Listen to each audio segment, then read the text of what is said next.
Јас сум Насер Селмани, а вие следите неделно интервју на порталот Зумака. 215 македонски пасоши за балканската наркомафија.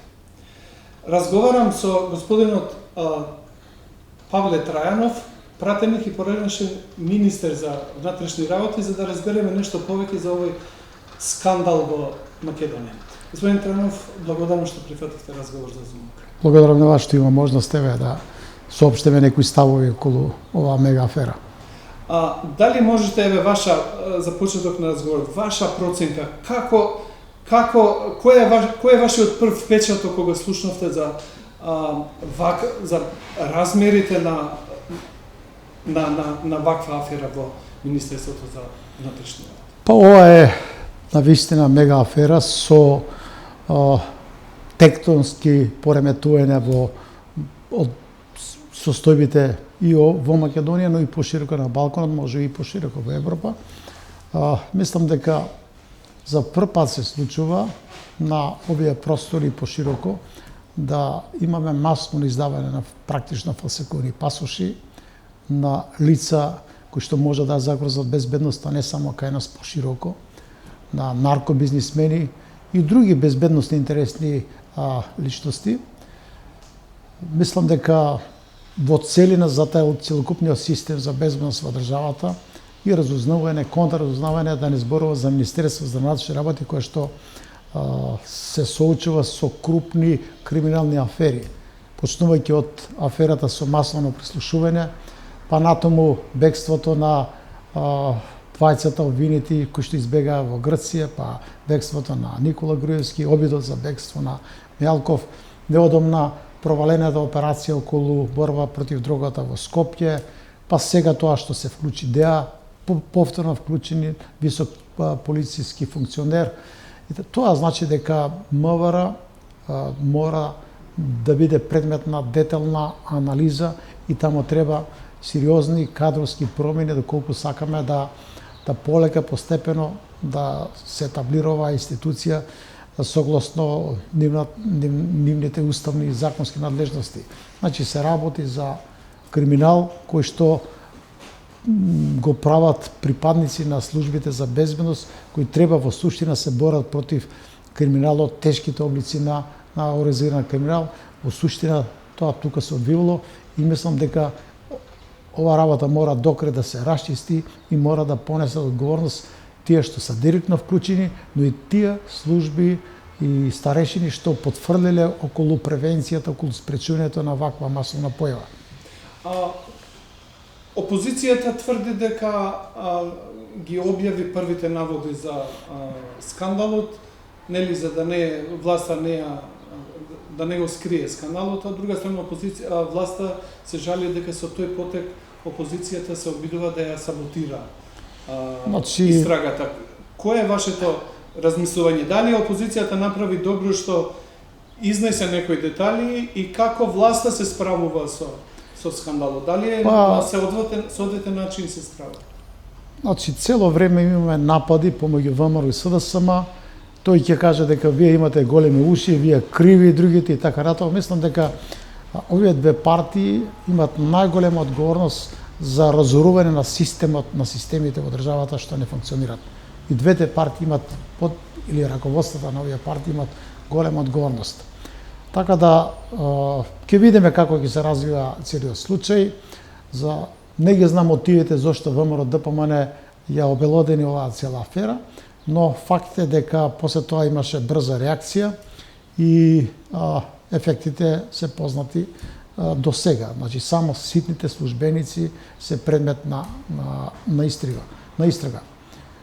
Рибата смрди од главата, а ја чистиме од опашот. Тоа е класичен пример сега за како се потврдува народната поговорка.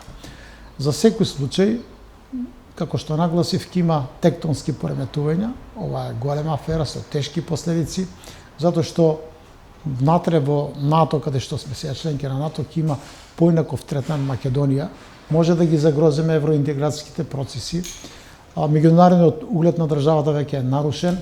Односот на странските служби према нашите служби ќе биде со резерва.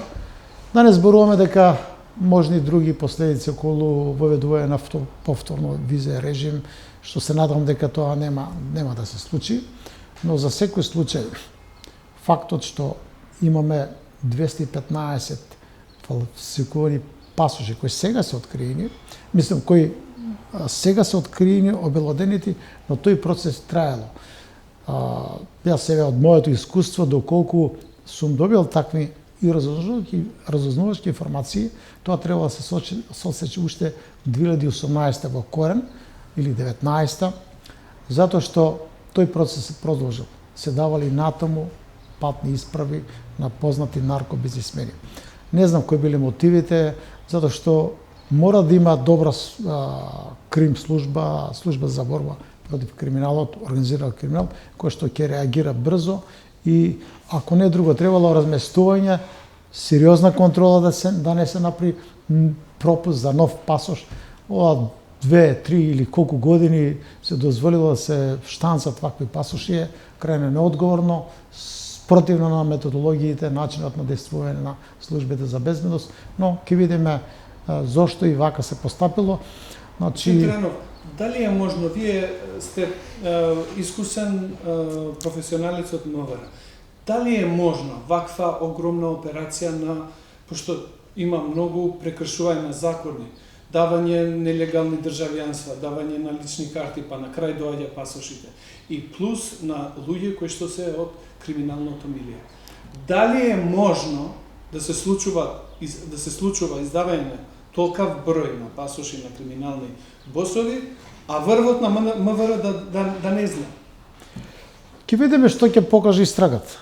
Значи, затоа јас барам целокупна анализа на поставеноста на службите, но клучно е што МВР, како и другите служби за безбедност, се партизирани до крај. Значи, тамо се вклучија кадри од сите партии, дури можеби посебно да издвојам ДУИ, кој што од 2002 година вградува кадри без соодветни целосни безбедностни проверки, без тест на интегритетот, и сите информации зборуваат дека има и од други партии, значи апсолутно не ги, но нагласувам дека ДУИ мораше да вработи согласно рамковниот договор од 2% да стигне до 25% во таа институција, под притисок, под уцени, и тоа сега резултираше со ваков степен на кадри. Инаку и врапците знаат дека во управните служби, дека при криза за издавање на пасоши тамо од 100 до 1000 по 2000 евра ги одраа нашите селеници, најмногу настрадаа токму албанците од своите кадри тамо, кадрите на ДУИ, тие плаќаа големи пари за да добијат регуларен пасош, а да не зборуваме сега колку се заработиле сите тие, бидејќи таму има некоја паритетна застапеност, 4 албанци, 4 македонци, така да, или 5, петиот што е во бегство, кој што бил главен посредник околу давањето на, или регрутацијата на кој се даде. Оваа операција не е едноставна. Да стекнат доверба овие криминалци од висок калибар, дека во Македонија може да се даде пасош без да претрпиш било какви последици, е страшна работа.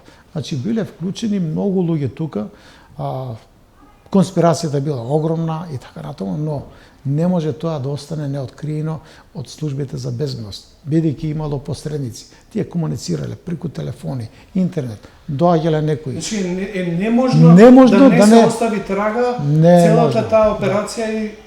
Второ, и тие што и директно референди што ги припремале, примале барањата, тој што контролирал, како не можеле да видат дека... Ниеден од тој ланец на системот да не... Тие се уклопиле сите, имале своји интереси, земале пари, но системската контрола, системот за издавање на пасоши, оперативните служби на оперативците во МВР, во Агенцијата за национална безбедност, Агенција за разузнавање, да не добијат индикативни информации дека нешто се случува овде, дека тука има притисок од криминалци, наркобизнисмени, лица опасни по безбедноста на државите, дека тука нешто се случува, тоа не можам да го разберам. Има некои информации дека АНАБА имало некакви информации, не знам, ќе видиме како ќе се движат сите тие работи, но за секој случај Тоа значи колапс на система за безбедност, бидејќи овие работи навремено не ги открила и превенирала, а сега ќе трпи последици државата и сите граѓани.